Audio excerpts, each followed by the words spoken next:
اسلام کی ریسرچ کس طرح کی جائے؟ یعنی کہ اب بائبل، گوسپل اور احادیث کی کتابیں ہیں، ان کو کیا محض ہسٹری کی کتابوں کے طور پہ لیا جائے، یا پھر ان سے بھی کچھ نہ کچھ بندہ ٹاپک لے کے قرآن کی آیت کی تھوڑا اس کو اس کی ہیلپ سے دیکھے، یا پھر محض خالی قرآن کو ہی ہم دیکھیں؟ اب اس میں بھی دو ایکسٹریمز مل جاتی ہیں، کوئی ایک کہتے ہیں کہ بالکل حدیث کو دیکھنا ہی نہیں، اور اس کے بعد وہ معجزات کا بھی انکار کر بیٹھتے ہیں، اور دوسری ایکسٹریم مل جاتی ہے کہ حدیث سے ہی وہ زیادہ کرتے ہیں، اور پھر آپ جیسی اپروچ ہے تو ویسی بھی اپروچ پائی جاتی ہے۔ اس میں سے کیسی اپروچ ٹھیک رہتی ہے، اور آپ نے یہ اپروچ کیوں اپنائی ہے؟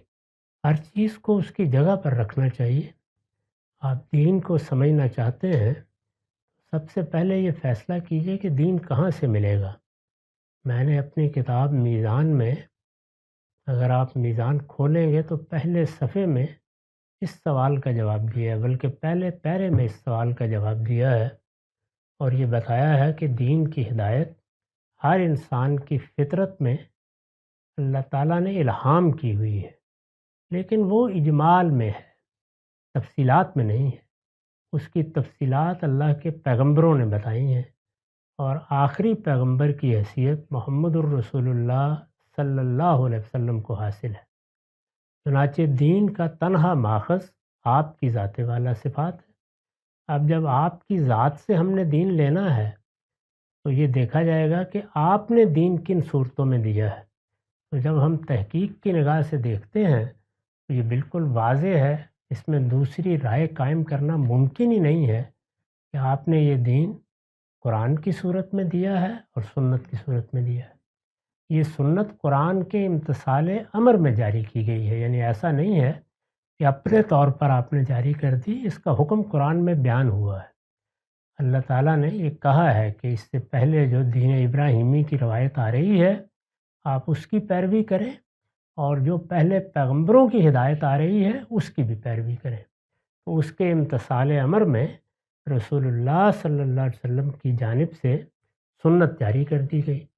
وہ سنت مسلمانوں کے اجماع اور تواتر سے منتقل ہو گئی ہے، اس کے لیے کسی کتاب کی طرف رجوع کی ضرورت ہی نہیں ہے۔ چنانچہ دین کی کتاب صرف قرآن مجید ہے، اللہ تعالیٰ کے دین کی کتاب۔ دین کی کتاب وہی ہو سکتی ہے جس کو اللہ دین کی کتاب قرار دے، وہ میرے اور آپ کے قرار دینے سے دین کی کتاب نہیں بن جائے گی۔ ہم جو کتابیں لکھتے ہیں وہ دینی کتابیں ہیں، یعنی دین سے متعلق کتابیں ہیں۔ وہ سیرت کی بھی ہو سکتی ہیں، تاریخ کی بھی ہو سکتی ہیں، وہ دین کی شرح و وضاحت کی بھی ہو سکتی ہیں، وہ تفسیر کی بھی ہو سکتی ہیں، وہ دینی کتابیں ہیں۔ ان سے لائبریریاں بھری پڑی ہیں، آپ پڑھیے ان کو، لیکن دین کی کتاب اللہ کی کتاب قرآن مجید ہے۔ تو قرآن مجید کو بنیاد بنا کر اور سنت پر عمل کرتے ہوئے آپ ہر چیز کو پڑھیں۔ آپ بائبل کا مطالعہ بھی کریں، خود قرآن بہت سی جگہوں پر بائبل کے واقعات کی طرف اشارہ کرتا ہے، وہ چاہتا ہے کہ وہاں بائبل کو دیکھا جائے، ان کا حوالہ دیتا ہے۔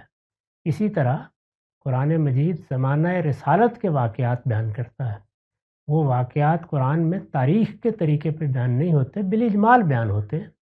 قرآن میں سورہ انفال واقعہ بدر پر تبصرہ کرتی ہے، سورہ آل عمران میں احد کے واقعے پر بڑا مفصل تبصرہ نقل ہوا ہے، سورہ احزاب میں جنگ احزاب کے واقعات زیر بحث آئے ہیں، حنین کے واقعات زیر بحث آئے ہیں۔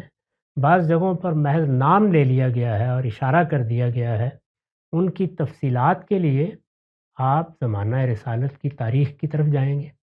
زمانہ رسالت کی تاریخ کا مستند ترین ماخذ حدیث ہے، اور اس میں ہمارے محدثین نے بڑی محنت کر کے وہ کتابیں مرتب کر دی ہیں۔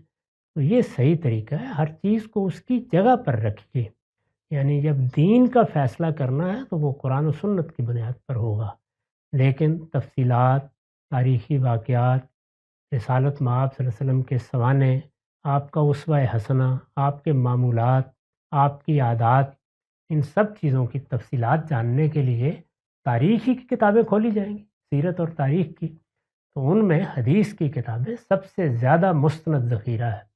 ان کی طرف میں بھی رجوع کرتا ہوں، آپ کو بھی رجوع کرنا چاہیے۔ تو یہ صحیح طریقہ ہے۔ جب ہم کسی چیز کو اس کی جگہ سے اٹھا دیتے ہیں تو خرابی ہوتی ہے، گرا دیتے ہیں تو خرابی ہوتی ہے۔ اس کی جگہ رکھ کے اس سے استفادہ کریں، اس میں بائبل بھی بہت استفادے کی کتاب ہے۔ پھر بائبل کے مجموعے میں تو 3 چیزیں اللہ کی کتابوں کی حیثیت سے ہیں۔ اس میں بہت مختصر صحیح تورات ہے، اس میں زبور بھی ہے، اس میں انجیل بھی ہے، تو ان کتابوں کی طرف بھی رجوع کریں گے۔ اللہ کی کتاب قرآن مجید سے پہلے وہ دین کی کتابیں تھیں، ان کو اس حساب سے پڑھا جائے گا۔ لیکن قرآن مجید میں کوئی ترمیم، کوئی تغیر، کوئی تبدیلی نہ وہ کتابیں اب کر سکتی ہیں قرآن کے آنے کے بعد، نہ قرآن کے علاوہ کوئی چیز کر سکتی ہے۔ تو قرآن کو بالاتر مان کر، قرآن مجید کو قطعی دلالہ سمجھتے ہوئے، قرآن مجید کو اللہ تعالیٰ کی طرف سے فیصلہ کن اتھارٹی قرار دے کر آپ جس چیز کو چاہے پڑھیں، اس میں کوئی خرابی کی ضرورت نہیں ہے۔ بعض اوقات لوگ افراط تفریط سے کام لیتے ہیں، کبھی کسی چیز کو گرا دیتے ہیں، کبھی اٹھا دیتے ہیں۔ جگہ پر رکھنا یہی عدل کا تقاضا ہے۔ میں نے کوشش کی ہے کہ ہر چیز کی بالکل صحیح جگہ متعین کر دوں، اور اس میں جو لوگوں نے خلط مبز پیدا کیا ہوا تھا، یعنی بعض اوقات ایک ہی چیز کے لیے 2 نام یا 2 چیزوں کے لیے ایک ہی نام کا طریقہ، اس کو میں نے ختم کر دیا ہے۔ فقہ کو الگ کر دیا ہے، شریعت کو الگ کر دیا ہے، سنت کو الگ کر دیا ہے، اسوہ حسنہ کو الگ کر دیا ہے۔ یہ اسی مقصد سے کیا گیا ہے تاکہ چیزوں میں کوئی اختلاط نہ ہو اور ہر چیز اس کی صحیح جگہ پر آئے۔